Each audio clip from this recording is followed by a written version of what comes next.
আসসালামু আলাইকুম। তুমি কি চিন্তিত, হতবাক, হতাশাগ্রস্ততায় ভুগছো?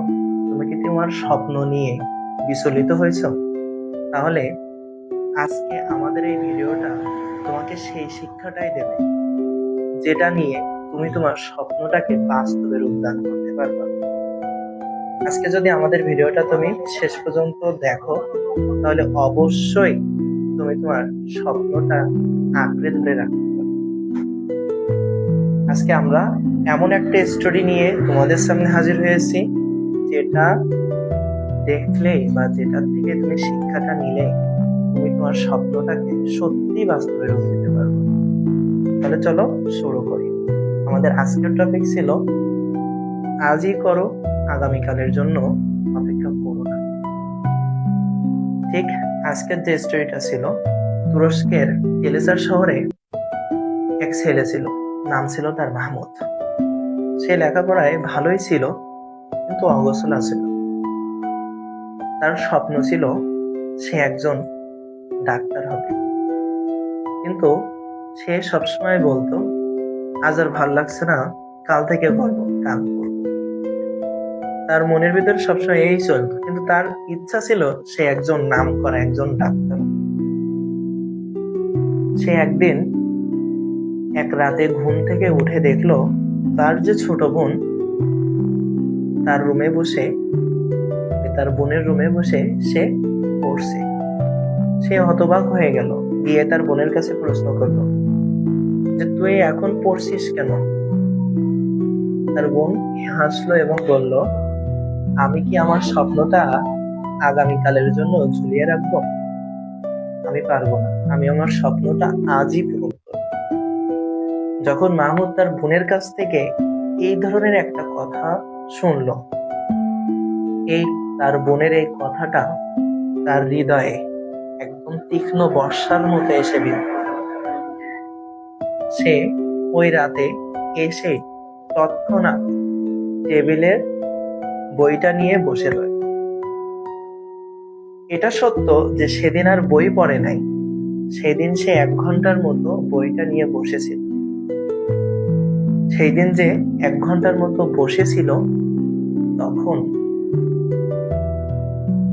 তার লাইফের সবচাইতে টার্নিং পয়েন্টটা উপস্থিত হলো। সে সিদ্ধান্ত নিল যে আজ থেকে আমি আমার পড়াগুলো কন্টিনিউয়াসলি করব। এর ফলশ্রুতিতে সে 1 সপ্তাহ পর নিয়মিত রুটিন করে বা রুটিন মাফিক সে পড়াশোনা শুরু করল।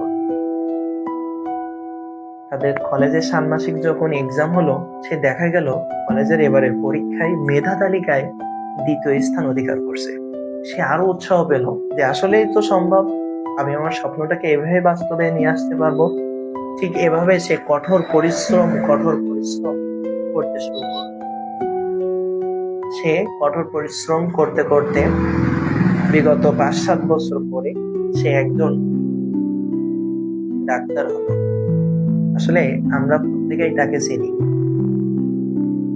মানুষটা আর কেউ নয়, তিনি হলেন আমাদের মাহমুদ গাজী ইয়াসার। তিনি বিশ্বের ভিতরে নামকরা একজন নিউরোসার্জন।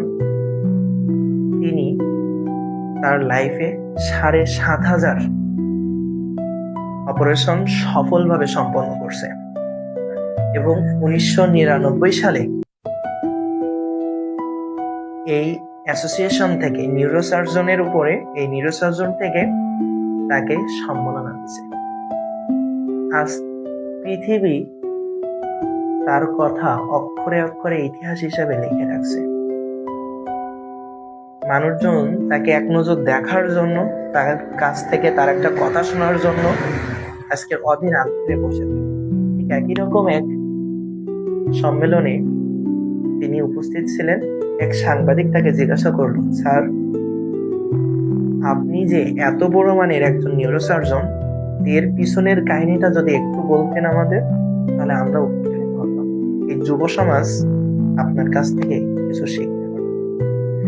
ওই দিন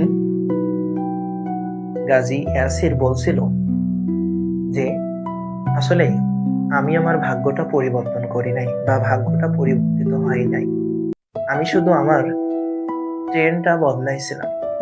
আমি সবসময় বলতাম যে আমি কাল থেকে করব, আজ আর ভাল লাগছে না, আজ একটু বিশ্রাম নিই। কিন্তু আমি আমার লাইফে ওই কালটাকে বাদ দিয়ে আজটাকে উপস্থিত করছি। এই আজটা নিয়ে আসার পরে আজকে আমি গাজী ইয়াসির। আজকে আমি একজন সফল নিউরোসার্জন। যদি আমি কালটা যদি বাদ না দিতাম, তাহলে আজকে পুরো পৃথিবী আমাকে চিনত না। তাহলে মোরাল অফ দ্য স্টোরি ছিল এটাই, তোমার লাইফের যে ছোট হোক বড় হোক, যে স্বপ্নগুলোই আছে না কেন, সকল স্বপ্নের পিছনে একটা কঠোর পরিশ্রম লাগবে, সাধনা লাগবে। কঠোর পরিশ্রম যদি না থাকে, তাহলে তুমি তোমার স্বপ্নটাকে বাস্তবে নিয়ে আসতে পারবে। এবং তোমার লাইফে যে কালটা আছে, এই কালটাকে তুমি বাদ দাও। যদি তুমি কালটাকে বাদ দিয়ে আজ নিয়ে আসতে পারো, তাহলে অবশ্যই তুমি মনে রাখো, তোমার স্বপ্ন সুনিশ্চিতভাবে তুমি পূর্ণ করতে পারবে। তাহলে আসো, আমরা সবাই আমাদের স্বপ্নটাকে পূরণ করার জন্য আমাদের লাইফ থেকে এই কাল জিনিসটা বাদ দিয়ে আজ থেকেই শুরু করি।